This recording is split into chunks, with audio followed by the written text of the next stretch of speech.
الله وبركاته. حامدا ومصليا ومسلما، أعوذ بالله من الشيطان الرجيم. بسم الله الرحمن الرحيم. الرحمن علم القرآن، خلق الإنسان، علمه البيان. وقال رسول الله صلى الله عليه وسلم: خيركم من تعلم القرآن وعلمه، أو كما قال عليه الصلاة والسلام. الہی رونق اسلام کے سامہ پیدا کر، دلوں میں مؤمنوں کے الفت قرآن پیدا کر. جسے فضول سمجھ کر بجھا دیا تو نے، جسے فضول سمجھ کر بجھا دیا تو نے، وہی چراغ جلاؤ تو روشنی ہو. میرے محترم بزرگوں اور دوستوں، اور خصوصاً دارالعلوم دیوبند سے آئے ہوئے استاذ حدیث اور منطق اور فلسفہ کے امام حضرت مفتی عباس اشرف صاحب، جن کی صدارت میں یہ جلسہ ہو رہا ہے، اور بہت ہی مشہور عالم دین جو جامعۃ الشیخ کے استاذ ہیں مفتی صدر عالم صاحب، یہ حضرات علم و عمل کے بہت بڑے، مطلب یہ ہے کہ ایک سمندر میں غوطہ زن ہے اور درس و تدریس کا کام انجام دے رہے ہیں. مجھے دارالعلوم دیوبند کے طلبہ نے، چونکہ ہم بھی اسی مشرب سے پانی پیے ہوئے ہیں، ان بچوں کا فون آیا تو میں یہ سوچ کر آ گیا کہ چلو بھائی، میں بھی گنہگار آدمی ہوں، ہو سکتا ہے کہ میری بھی بخشش ہو جائے، علماء سے ملاقات ہو جائے، بزرگان دین سے ملاقات ہو جائے. اسی لیے میں بھی اس مجلس میں آپ کے ہریہر پور کے جلسے میں آ گیا. میں نے دیکھا یہاں کے کھیت کھلیانوں کو، یہاں کے مکانات کو، تو بڑا ہرا بھرا نظر آیا، لیکن جو مدرسہ ہے اس میں کوئی ہریالی نظر نہیں آیا. میرے دوستوں اور بزرگوں، ہریہر پور کا مطلب یہ ہے کہ سرسبز و شاداب، جبکہ یہاں مہدی پور، ہریہر پور، فتح پور اور یہ جتنی بھی قرب و جوار کی بستیاں ہیں، اس میں ہمارے بہت سے شاگرد بھی ہیں، بہت سے ہمارے دوست بھی ہیں، اور یہاں اہل علم بھی ہے، اہل تجارت بھی ہے، اہل سیاست بھی ہے. لیکن مدرسے میں کوئی جان، کوئی دم، کوئی خم نہیں ہے. اور اس کی دیواریں، اس کے مکانات، اور کہیں میں نے تلاش کیا تو بورڈ بھی نظر نہیں آیا. تو میرے دوستو، میں حقیقت اور صداقت پر جو مبنی ہو وہ بات کہہ دیتا ہوں، چاہے لوگوں کو غلط ہی کیوں نہیں لگے. اور اس جلسے کا جو عنوان ہے اصلاح معاشرہ، تعلیمی بیداری کانفرنس و اصلاح معاشرہ. تو جب ہر آدمی شرما شرمی میں رہے گا تو آخر اس پر روشنی کیسے ڈالے گا؟ لوگ کیسے بیدار ہوں گے؟ لوگ کیسے سونے سے بیدار ہوں گے؟ لوگوں کے اندر ایک جذبہ، ایک حوصلہ، ہماری نئی نسل، ہمارے نوجوانوں میں اسپرٹ کیسے آئے گا؟ اسی لیے میں حقیقت کو بول دیتا ہوں. اسی لیے میرے دوستو، جس طرح سے آپ کے مکانات، آپ کے دکانات، آپ کے کھیت کھلیان ہرا بھرا ہے، اس طرح سے ہم مسجدوں کو بھی، مدرسوں کو بھی ہرا بھرا بنائیں گے، آباد کریں گے. کہ یہ انشاءاللہ کریں گے بھائی. یہاں جبکہ کسی چیز کی کمی نہیں ہے، الحمدللہ علماء بھی بہت سارے ہیں، نوجوانوں کے اندر حوصلہ بھی ہے، تجارت بھی ہے، سیاست بھی ہے، تھوڑی سی توجہ کی ضرورت ہے۔ تو ضرورت آپ لوگ سمجھ رہے ہیں، اور آج کے جلسے کا عنوان بھی یہی ہے، تو انشاءاللہ اس پر عمل کریں گے بھائی۔ اصل چیز عمل ہے۔ آپ نے ماشاءاللہ بہت سارے مقررین کو آپ نے سنا ہے، اور دارالعلوم دیوبند یہ کوئی مدرسہ نہیں ہے۔ دارالعلوم دیوبند ایک مکتب فکر کا نام ہے۔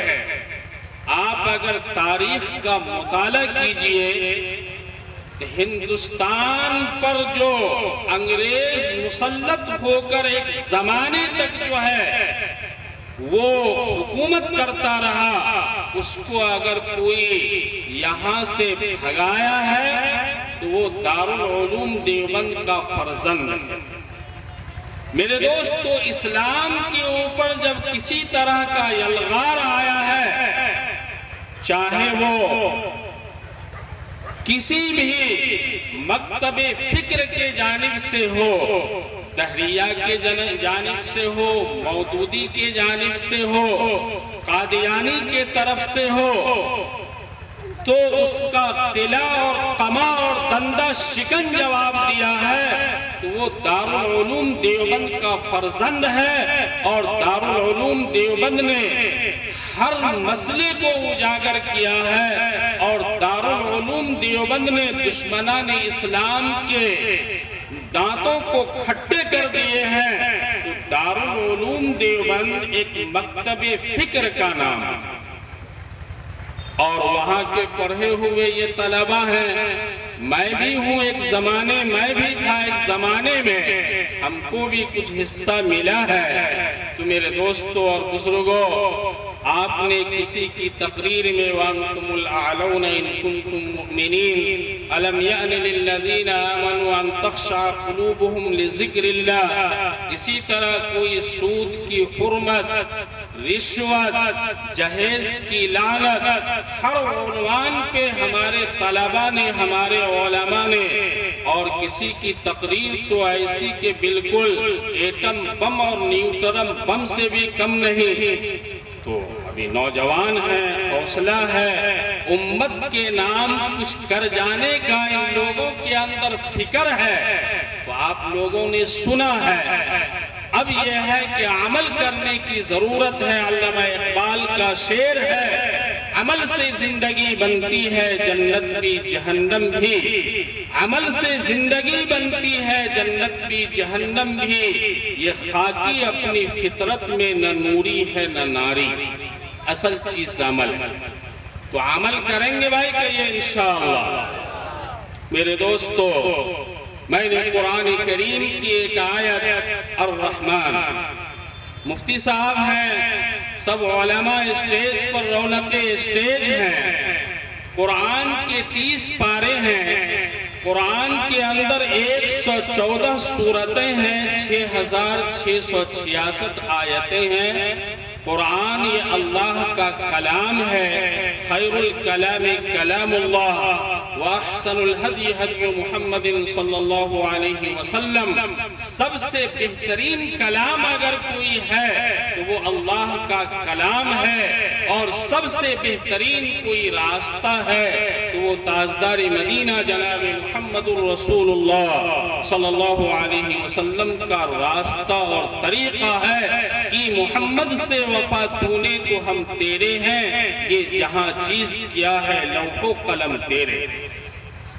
تو میرے دوستو، قرآن کے اندر اللہ تعالیٰ نے سورہ یاسین شریف کو نازل فرمایا، قرآن کو مکہ المکرمہ میں مدینہ المنورہ کی سرزمین پر نازل فرمایا۔ رمضان کا مہینہ ابھی گزرا ہے، سب سے بابرکت مہینے میں اللہ نے نازل فرمایا۔ بہرحال قرآن میں سورہ یاسین شریف کو قرآن کا دل کہا گیا ہے، سورہ رحمان کو قرآن کا دلہن کہا گیا ہے، اس میں 31 مرتبہ اللہ تعالیٰ نے اس آیت کو لایا ہے فَبِأَيِّ آلَاءِ رَبِّكُمَا تُكَذِّبَانِ، کیا میرے بندو تم میری کون کون سی نعمتوں کو جھٹلاؤ؟ یہ زمین، یہ آسمان، اللہ تعالیٰ نے اس زمین کو اتنا دلدل نہیں بنایا کہ اگر ہم گر جائے تو میرا سر چکنا چور ہو جائے، اتنا سخت نہیں بنایا کہ میرا سر چکنا چور ہو جائے، اتنا دلدل نہیں بنایا کہ میرا پاؤں اس میں پھنس جائے۔ اس زمین سے اللہ تعالیٰ نے ہر طرح کے اناج، غلے اور دلہن اور تلہن اور پھل فروٹ، آم ہی کو لے لیجئے تو ہزاروں قسم کا آم ہے، ہر ایک کا ٹیسٹ اور مزہ الگ ہے۔ تو یہ اللہ کی نعمت نہیں تو اور کیا؟ میرے دوستو، بغیر ستون کے اللہ تعالیٰ نے آسمان کو ہمارے سر پر معلق کیا ہے، اور اللہ تعالیٰ نے اس میں سورج، چاند، ستارے کو پیدا فرما کر اللہ تعالیٰ نے اس کو روشن اور منور کیا ہے۔ یہ اللہ کی نعمت نہیں تو اور کیا؟ تو اللہ تعالیٰ نے بار بار آگاہ کیا، تنبیہ کیا، فَبِأَيِّ آلَاءِ رَبِّكُمَا تُكَذِّبَانِ، کہ میرے بندو تم میری کون کون سی نعمتوں کو جھٹلاؤ گے؟ تو اللہ تعالیٰ نے سب سے پہلے اپنے صفت رحمان کو بیان کیا ہے، الرحمن۔ الرحمن کہتے کس کو ہے؟ تو کسی اللہ والوں نے کہا ہے کہ خطائیں جو نہیں کرتا، خطائیں جو نہیں کرتا اسے رحمان کہتے ہیں، خطا کر کے جو پچھتائے اسے انسان کہتے ہیں، خطا پر جو خطا کر لے اسے حیوان کہتے ہیں، خطا کر کے جو اکڑے ہیں اسے شیطان کہتے ہیں۔ تو میرے دوستو اور بزرگوں، ہم سبھی انسان ہیں، الانسان مرکب من الخطأ والنسیان۔ ہم سے جہاں بہت سارا کام چھوٹ گیا، اللہ کے سامنے رونا، اللہ کے سامنے گرگرانا، اپنے پیشانی کو زمین پہ رگڑنا، یہ کام بھی چھوٹ گیا۔ ابھی رمضان کا مہینہ گزرا ہے، رمضان کا چاند نظر آیا، پوری مسجد کھچا کھچ بھری ہوئی تھی، اور رمضان کے آخر عشرے میں تو اللہ کی پناہ کسی بھی مسجد میں جگہ خالی نہیں، اور الوداع میں تو 99%، اور میرے دوستو عید کے موقع پر تو 9 نہیں بلکہ 100%، اور اسی دن عید کی نماز کے بعد ظہر کی نماز میں صرف 4 یا 5 نماز۔ کہاں چلے گئے بھائی؟ یہ ہمارا حال ہے۔ تو میرے دوستو ایسا نہ کریں، بلکہ کھاٹ کا نمازی بنیں۔ تو ہمارا یہ حال ہے کہ رمضان میں ہم چاند دیکھتے ہیں تو ہم مسجدوں کو آباد کرتے ہیں، اور عید کا چاند نظر آیا پورے سال بھر کے لیے چھٹی کر لیتے ہیں۔ ارے بھائی ایسا کرتے ہیں یا نہیں کرتے ہیں؟ اللہ کے بندو، مسجدوں کو آباد کرو۔ دنیا میں جتنے مساجد ہیں سب اللہ کا گھر ہے، اور جتنے چھوٹے بڑے مدرسے ہیں سب تاجدار مدینہ جناب محمد الرسول اللہ صلی اللہ علیہ وسلم کا گھر ہے۔ جب تک یہ مدرسہ، یہ مسجد دنیا میں قائم ہے، تب تک میرے دوستو شاعر اسلام اور شہدائیان اسلام زندہ ہے۔ جس دن مسجد جو ہے دنیا سے ختم ہو جائے گی اور مدرسے برباد ہو جائیں گے، تو میرے دوستو اسلام کا نام و نشان دنیا سے مٹ جائے۔ اسی لیے مسجدوں کو آباد کیجئے، مدرسے کو آباد کیجئے۔ اور میرے دوستو الرحمن کے بعد آیا ہے علم القرآن پھر خلق الانسان۔ میرا علم ناقص ہے، ایک سوال یہ پیدا ہوتا ہے، اللہ تعالیٰ نے سب سے پہلے صفت رحمان کو بیان کیا، پھر کہا علم القرآن، پھر کہا خلق الانسان۔ یہ قرآن کو سیکھو، قرآن کی تعلیم دو، پھر کہا خلق الانسان کہ اللہ نے انسان کو پیدا کیا۔ تو میرے دوستو اور بزرگوں، تعلیمی بیداری کانفرنس کا مطلب یہ ہے علم القرآن خلق الانسان، وہاں مفسرین نے یہ لکھا ہے کہ دیکھیے تخلیق انسان سے اللہ تعالیٰ نے تعلیم قرآن کو پہلے بیان کیا کہ ہر مسلمان مرد و عورت کے لیے علم دین کا سیکھنا یہ فرض ہے۔ اس اہمیت کو بیان کرتے ہوئے اللہ تعالیٰ نے تخلیق انسان سے پہلے تعلیم قرآن کو بیان کیا ہے۔ ہونا تو یہ چاہیے الرحمن خلق الانسان علمہ البیان، لیکن وہاں کیا ہے؟ الرحمن علم القرآن، پھر کہا خلق الانسان۔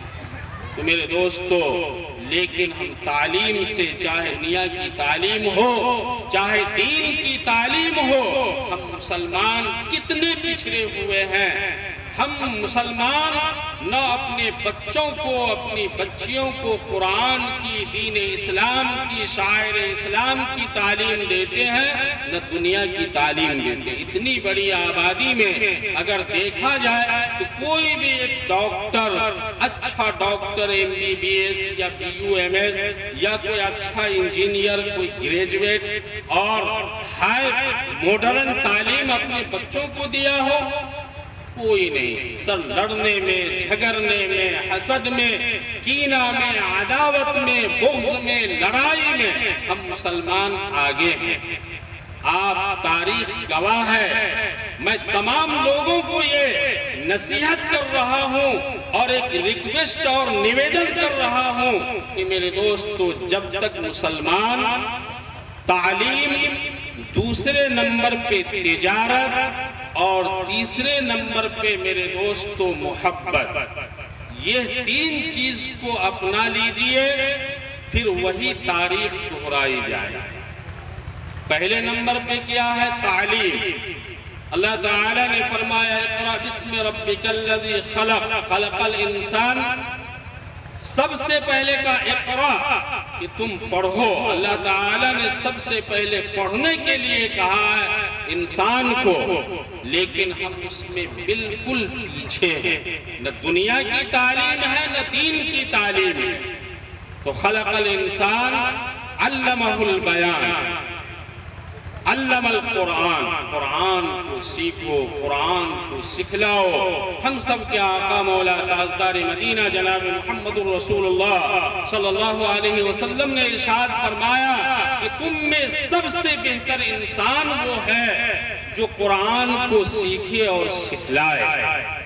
میرے دوستو، حضرت عمر کا واقعہ میں تفصیل میں جانا نہیں چاہتا، ایک شعر کو میں سمجھا دینا چاہتا ہوں کہ جنوں کے کوچے میں دل فگار ہو کے چلا، جنوں کے کوچے میں دل فگار ہو کے چلا، شکار کرنے کو آیا تھا شکار ہو کے چلا۔ وہ تو قرآن ہی کی تلاوت، وہ قرآن کا معجزہ، وہ قرآن کو سن کر میرے دوستو اور بزرگوں، حضرت عمر جو ہے مشرف باسلام ہوں۔ تو قرآن اللہ تعالیٰ نے ارشاد فرمایا اِنَّا نَحْنُ نَزَّلْنَا الذِّكْرَ وَإِنَّا لَهُ لَحَافِظُونَ، کہ ہم قرآن کے نازل کرنے والے ہیں، ہم اس کی حفاظت بھی کرنے والے ہیں۔ میرے دوستو اور بزرگوں، آج دنیا میں دیکھیے کوئی بھی صاحب قرآن، کوئی بھی عالم دین بھوکا نہیں مرتا ہے، بلکہ یہ تو تاریخ سے ثابت ہے، کھاتے کھاتے مرا ہے لیکن کوئی بھوکا نہیں مرا ہے۔ یہ قرآن کا معجزہ ہے میرے دوستوں اور بزرگوں۔ اور آج کہتے ہیں بھائی مولانا کو کیا ہو گیا، ہمیشہ کہتا ہے قرآن کی تعلیم حاصل کرو، قرآن پڑھو، قرآن پڑھو۔ میرے دوستوں اور بزرگوں، آج بہت افسوس کی بات ہے، اتنی بڑی مسلم آبادی میں آج دیکھیے مسلمان کہاں پہنچ گیا۔ جب ان کے والد کا انتقال ہوتا ہے تو جنازے کے صف میں ہوتا ہے اور اس وقت امام صاحب سے، مولی صاحب سے یہ کہتا ہے کہ ذرا جنازے کی نیت بتا دیجئے۔ جس باپ نے آپ کے لیے 20 لاکھ کا مکان بنا دیا، 10 بیگھہ کا زمین خرید دیا، آج اس کے جنازے کے صف میں ہے اور آپ اپنے باپ کے جنازے کی نماز نہیں پڑھ سکتے ہیں، اور یہ اپنے آپ کو کہتے ہیں کاش کہ آج تاریخ سے میں یتیم ہو گیا، میں باپ کس کو کہوں گا، اور روتے بھی ہیں لیکن باپ کے جنازے کو بھی نہیں پڑھ سکتے ہیں۔ تو بتائیے کہ اپنے باپ کے ساتھ وفاداری کر رہے ہیں یا اپنے باپ کے ساتھ غداری کر رہے ہیں؟ میرے دوستو، اسی لیے اپنے بچوں کو قرآن کی تعلیم دیجئے۔ دلائیں گے بھائی کہ یہ انشاءاللہ؟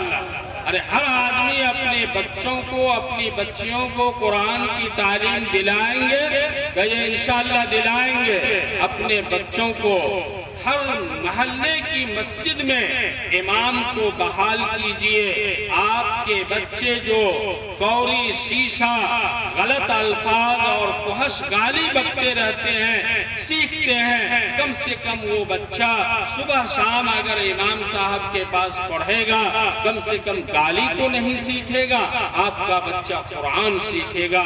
یہ ضروری ہے، یہی اصلاح معاشرہ ہے اور یہی تعلیمی بیداری کانفرنس ہے۔ دیکھیے اللہ تعالیٰ نے قرآن میں ہر چیز کو بیان کر دیا ہے، لیکن وہ جو ہے آدمی کو چاہیے کہ اس پر غور کرے۔ قرآن نے کہا فَلَا تَعْقِلُونَ، قرآن نے کہا فَلَا يَتَدَبَّرُونَ الْقُرْآنَ۔ آج کیا ہے؟ لرن انگلش بک 3 میں ایک واقعہ لکھا ہے۔ Hiroshima is a city in Japan. Hiroshima is 6 miles of land. The atom bomb was dropped on Hiroshima 6 August 1945. کہ ہیروشیما جاپان میں ایک شہر ہے۔ ہیروشیما 6 جزیرے سے گھرا ہوا ہے۔ ہیروشیما کے اوپر 1945 میں بم گرایا گیا تھا۔ تو کیا ہے؟ ایک گزرے ہوئے واقعات کو لکھا ہے۔ میرے دوستوں اور بزرگوں، اللہ تعالیٰ نے قرآن میں ایک آیت کو نازل فرمایا وَالسَّمَاءِ ذَاتِ الْبُرُوجِ۔ مفسرین نے اور فقہاء نے اس سے 100 مسائل کو مستنبط کیا ہے۔ مفتی صاحب موجود ہیں، آپ پوچھ سکتے ہیں۔ ابرہہ کا واقعہ أَلَمْ تَرَ كَيْفَ فَعَلَ رَبُّكَ بِأَصْحَابِ الْفِيلِ، اس کے بارے میں بھی کچھ لوگوں نے کہ ہم بھی قرآن کے مقابلے میں ہم بھی آیتوں کو اور سورتوں کو ہم بیان کریں گے اور قرآن کا مقابلہ کریں گے، لیکن قرآن نے چیلنج کیا ہے ام یقولون افتراہ قل فاتوا بسورۃ مثلہ یا بعشر سور مثلہ، کہ قرآن کی ایک آیت یا 10 سورت بھی تم لا نہیں سکتے ہو۔ قرآن تو یہ اللہ کا کلام ہے، یہ تمام کلاموں میں سب سے بہتر کلام ہے۔ ایک واقعہ سنا کر میں اپنی بات کو ختم کر دینا چاہتا ہوں، زیادہ وقت لینا نہیں چاہتا ہوں۔ ایک زمانہ تھا حضرت مولانا قاسم نانوتوی رحمت اللہ علیہ جو دارالعلوم دیوبند کے فاؤنڈر تھے۔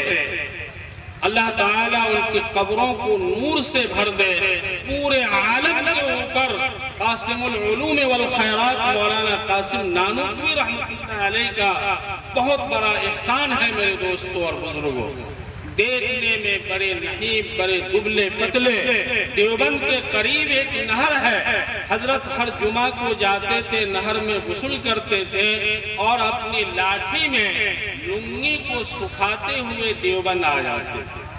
لیکن دن میں، رات میں، امت کی فکر میں بھولتے رہتے تھے میرے دوستوں اور بزرگوں، اور اللہ تعالیٰ نے علم و عمل کا پیکر بنایا تھا۔ اس زمانے میں ایک پنڈت دیانند سرسوتی اس سرزمین پر، ہندوستان کی سرزمین پر پیدا ہوا، اور وہ پورے انڈیا میں ہر جگہ خیمہ لگاتا تھا اور اسلام اور قرآن کو چیلنج کرتا تھا۔ بہت پوائنٹ کی بات ہے، ہر آدمی اس کو اپنے سینے میں رکھ لیجئے، اس کو جگہ جگہ بیان کیجئے، اس سے ایمان میں تازگی بھی ہوگی۔ تو پنڈت دیانند سرسوتی یہ قرآن پر چیلنج یہ کرتا تھا کہ یہ قرآن یہ اللہ کا کلام نہیں ہے۔ دوسرا اعتراض، دوسرا سوال یہ تھا ان کا کہ یہ قرآن جو لوح محفوظ میں لکھا ہوا ہے، فی لوح محفوظ، تو اللہ کا کتنا بڑا لوح محفوظ ہے کہ اس میں پورا قرآن کریم لکھا ہوا ہے۔ تو سب سے پہلا کلام یہ، سب سے پہلا اعتراض اسلام اور اسلام کے چاہنے والوں پر اور قرآن پر کہ یہ اللہ کا کلام نہیں ہے، یہ محمد کا کلام ہے، محمد نے اس کو گڑھ لیا۔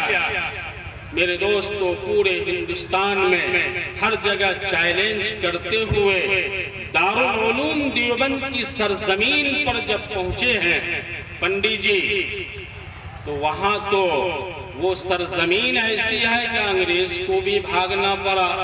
وہ سرزمین ایسی ہے کہ جب علامہ رشید رضا مصری جامع ازہر سے آئے اور پورے JNU جواہر لال نہرو یونیورسٹی، عثمانیہ یونیورسٹی حیدرآباد، ندوۃ العلماء لکھنؤ اور پورے ہندوستان میں جتنے علمی مراکز ہیں ہر جگہ پہنچے، اخیر میں کہا کہ دیوبند کا بھی نام سنا ہوں، وہاں پہنچے تو علامہ انور شاہ کشمیری رحمت اللہ علیہ کی تقریر ہو رہی تھی، تو انہوں نے اپنے اشعار میں کہا، میں تفصیل میں جانا نہیں چاہتا، خلاصہ یہ بیان کر دوں کہ علامہ رشید رضا مصری نے کہا کہ اگر میں دارالعلوم دیوبند کی سرزمین پر نہیں آتا تو میرا یہ انڈیا اور ہندوستان کا سفر ناکام ہی رہا۔ تو دارالعلوم دیوبند ایسی جگہ ہے اور ایسے مکتب فکر کا نام ہے۔ جب وہاں پہنچا پنڈت دیانند سرسوتی، انہوں نے اپنا خیمہ لگایا بڑے شان بان سے اور بڑے ایک دم سے ایکٹیو اور چست چالاک ہو کر کے انٹیلیجنٹ فٹبوائے کہ ہمارے جیسا کوئی دوسرا نہیں، میں ہر طرح کا علم رکھتا ہوں، میں اسلامی اسکالر بھی ہوں اور میں تو تمام علوم میں مہارت رکھتا ہوں۔ اس نے کہا کہ قرآن یہ اللہ کا کلام نہیں ہے، محمد نے اس کو گڑھ لیا۔ برسر اسٹیج ہوئے قاسم العلوم والخیرات مولانا قاسم نانوتوی رحمت اللہ علیہ اور کہا کہ پنڈت جی میں اس سوال کا جواب دوں گا۔ جتنے بھی مجمع میں لوگ تھے سارے کے سارے متفکر اور حیران ہو گئے، یہ ذرا سا ناٹے قد کا مولوی اور یہ اتنے بڑے پنڈت جی جس کو دنیا جانتی ہے اس سے مقابلے کے لیے آ گئے۔ کہا کہ میں جواب دوں گا۔ کہا کہ ہاں پنڈت جی آپ تو وید کو بھی جانتے ہیں، کتھا کو بھی جانتے ہیں، یوحنا کو بھی جانتے ہیں، شاستر کو بھی جانتے ہیں اور ہندو دھرم کو بھی جانتے ہیں اور دنیا میں جتنے مکتب فکر کے لوگ ہیں عیسائی کو بھی جانتے ہیں، یہودی کو بھی جانتے ہیں۔ کہا کہ اسلام مذہب کے بارے میں بھی جانتے ہیں، قرآن کو بھی جانتے ہیں، قرآن پڑھنا بھی جانتے ہیں۔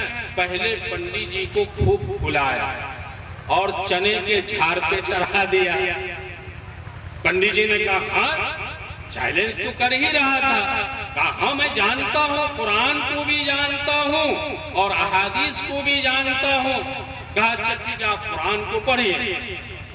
تو دیکھیے قرآن پڑھنے سے پہلے چونکہ قرآن کا پڑھنا بھی ثواب، دیکھنا بھی ثواب، نظروں سے اس کے حروف کو دیکھنا اس سے بھی جو ہے دل کو سرور ملتا ہے، آنکھ کی روشنی بڑھتی ہے۔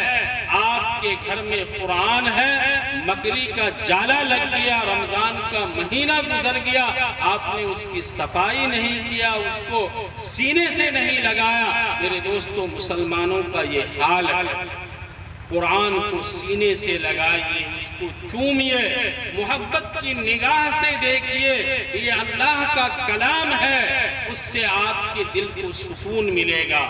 آپ کو بلڈ پریشر اور کینسر کی بیماری ہے تو وہ بھی ختم ہو جائے گی، محض یہ کہ یہ اللہ کا کلام۔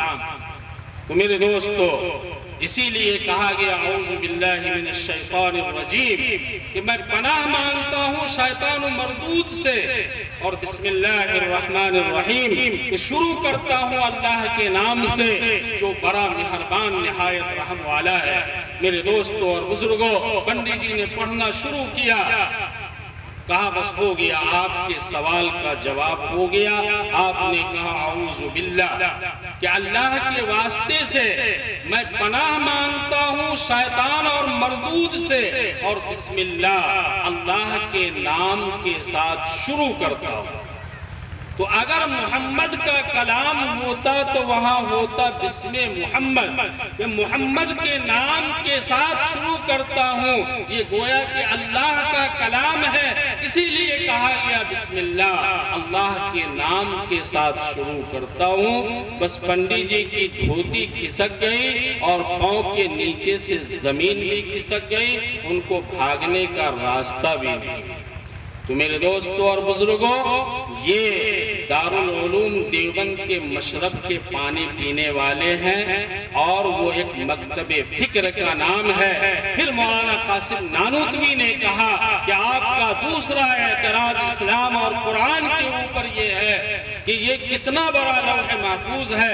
تو کہا کہ پنڈت جی اگر آپ یوحنا، آپ بائبل، آپ ہندو دھرم، آپ شاستر اور اسی طرح سے راوائن اور جتنی بھی کتابیں ہیں وید کی، کتھا کی، آپ ہر مذہب کے بارے میں اگر آپ لکھوائیں گے تو لکھوا سکتے ہیں۔ کہا ہاں تو لکھوائیں گے تو وہ تو پوری لائبریری بن جائے گی۔ تو میرے دوستو کہا کہ آپ کو اللہ نے پیدا کیا، آپ کا دل و دماغ اتنا چھوٹا ہے، آپ کے میموری میں ساری دنیا کے مکتب فکر اور ہر دھرم اور ہر مذہب کے بارے میں آپ لکھوا سکتے ہیں، آپ لٹریچر دے سکتے ہیں، آپ جو ہے ایک لائبریری تیار کر سکتے ہیں۔ کیا آپ کے دماغ سے اللہ کا لوح محفوظ چھوٹا ہے تو اس میں پورا قرآن لکھا ہوا نہیں ہے؟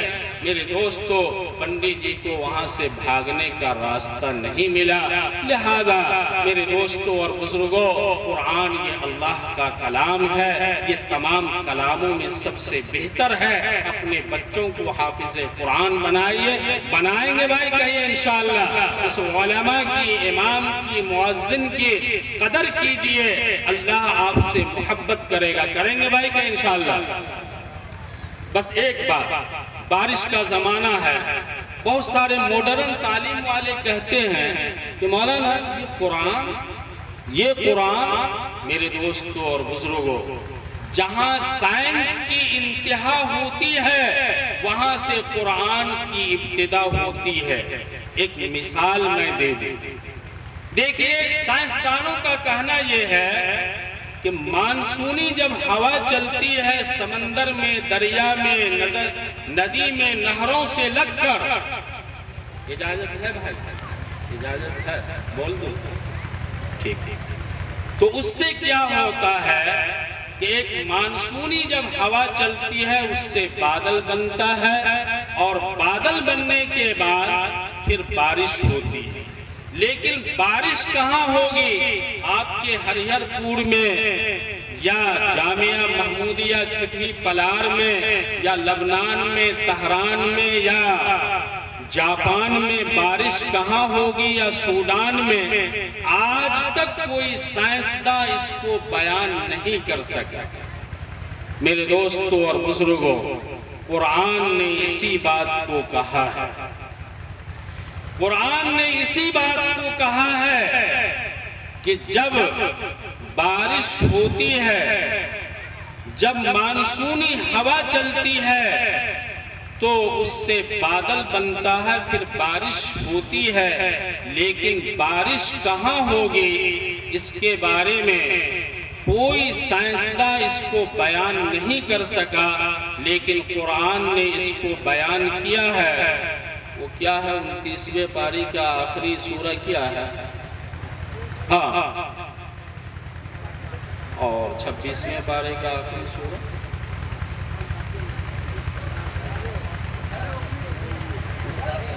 ہاں قرآن نے یہ کہا وَالزَّارِيَاتِ ذَرْوًا فَالْحَامِلَاتِ وِقْرًا فَالْجَارِيَاتِ يُسْرًا فَالْمُقَسِّمَاتِ أَمْرًا۔ اس کا ترجمہ بھی وہی ہے، وَالزَّارِيَاتِ ذَرْوًا فَالْحَامِلَاتِ وِقْرًا فَالْمُقَسِّمَاتِ أَمْرًا، کہ میرے دوستو جب ہوائیں چلتی ہے اس سے بادل بنتا ہے، لیکن بارش کہاں ہوگی؟ اللہ تعالی جہاں حضرت میکائیل کو حکم کرتے ہیں وہاں پر بارش ہوتی ہے۔ آپ دیکھتے ہوں گے ہریہر پور میں بارش ہوتی ہے اور مہدی پور کے بازار میں دھوپ نکلی ہوتی ہے، لوگ کہتے ہیں کہ گیدر کا نریا کا بیاہ ہوگا، ہے نا بھائی؟ کیوں؟ یہاں بارش ہوئی، پانی اتنا لگ گیا، وہاں دھوپ نکلی ہے، کیوں بھائی؟ اس لیے نکلی ہے کہ اللہ تعالیٰ نے میکائیل کو کہا کہ ہریہر پور میں اتنی بارش کرو کہ لوگ دھان روپنے لگے اور مہدی پور میں دھوپ نکالے رکھو۔ تو جہاں سائنس کی انتہا ہوتی ہے وہاں قرآن کی ابتدا ہے۔ قرآن نے کہا فَالْمُقَسِّمَاتِ أَمْرًا، یہ تقسیم امر ربی ہے، جہاں اللہ کا حکم ہوتا ہے وہیں بارش ہوتی ہے، جہاں اللہ کا حکم نہیں ہوتا ہے وہاں بارش نہیں ہوتی۔ لوگ کہتے ہیں مولانا ارے آج کل سائنس نے اتنا ترقی کیا، ایک میموری ہے، ایک چپ ہے، ایک مطلب یہ کہ موبائل ہے۔ آج دنیا میں سائنس نے اتنی ترقی کیا ہے کہ ایٹم بم اور نیوٹرم بم پیدا کر دیا۔ قرآن میں یہ موٹر سائیکل، یہ 1000، یہ ٹاٹا سفاری، یہ پرچونر اور یہ سب گاڑیوں کا تذکرہ، یہ اسکارپیو اور یہ ہوائی جہاز، یہ ریل گاڑی اور یہ راکٹ، اس کا تذکرہ کہاں ہے قرآن میں؟ میرے دوستو اللہ تعالیٰ نے سورۃ النحل کے اندر فرمایا ہے، اللہ تعالیٰ نے یہ فرمایا ہے وَتَحْمِلُ أَثْقَالَكُمْ إِلَى بَلَدٍ لَمْ تَكُونُوا بَالِغِيهِ إِلَّا بِشِقِّ الْأَنفُسِ إِنَّ رَبَّكُمْ لَرَءُوفٌ رَحِيمٌ، کہ یہ تم کو اور تمہارے بوجھ کو لے کر یہ ہوا میں پرواز کرے گا۔ یہی تو ہوائی جہاز ہے میرے دوستو۔ آج کوئی بھی آدمی گیا ایئرپورٹ سے اپنے سامان کو لے کر جاتا ہے اور جدہ انٹرنیشنل ایئرپورٹ پر وہ 4 گھنٹے میں 5 گھنٹے میں پہنچ جاتا ہے، یہی تو ہوائی جہاز ہے۔ اور اللہ تعالیٰ نے یہ بھی فرمایا وَالْخَيْلَ وَالْبِغَالَ وَالْحَمِيرَ لِتَرْكَبُوهَا وَزِينَةً وَيَخْلُقُ مَا لَا تَعْلَمُونَ، کہ اس زمانے میں جس زمانے میں قرآن نازل ہوا 1400 سال پہلے، تاجدار مدینہ جناب محمد الرسول اللہ صلی اللہ علیہ وسلم کے اوپر اس زمانے میں اونٹ اور کھچر اور اسی طرح سے گھوڑے کی سواری ہوتی تھی، لیکن آج میرے دوستوں اور بزرگوں یہ موٹر سائیکل، یہ 1000 اور اسی طرح سے میرے دوستوں اور بزرگوں یہ موٹر گاڑیاں اور یہ تمام چیزیں، یہ ہوائی جہاز۔ تو اللہ تعالیٰ نے یہ فرمایا کہ ہم رہتی دنیا تک جیسے جیسے انسانوں کی ضرورت ہوگی ہم سواری کے کاموں کو اور سواری کو پیدا کرتے رہیں گے۔ اس زمانے میں گھوڑے اور خچر اور گدھے کی سواری ہوتی تھی اور آخر میں کہا وَيَخْلُقُ مَا لَا تَعْلَمُونَ، ہم ایسی ایسی چیزوں کو پیدا کریں گے جس کے بارے میں تم کو معلوم نہیں ہے۔ آج بلیٹ ٹرین آ گیا جو ہوائی جہاز سے بھی مقابلہ کر رہا ہے۔ تو میرے دوستو یہ سائنس کوئی چیز نہیں ہے، یہ قرآن کی ایجاد ہے۔ آپ قرآن کو پڑھئے، افلا یتدبرون القرآن، اپنے بچوں کو قرآن پڑھائیے اور قرآن کو اپنے سینے سے لگائیے۔ اللہ تعالی ہم سب کو نیک عمل کی توفیق نصیب فرمائے۔ کہا کہ الہی رونق اسلام کے سامہ پیدا کر، دلوں میں مؤمنوں کے الفت قرآن پیدا کر، جسے فضول سمجھ کر بجھا دیا تو نے وہی چراغ جلاؤ تو روشنی ہوگی۔ اور یہ بھی کہا ہے کہ دین و دنیا کی بھلائی، دین و دنیا کی بھلائی گر تجھے منظور ہے، دامن ان کا تھام لے جن کا محمد نام ہے۔ وآخر دعوانا ان الحمدللہ رب العالمین۔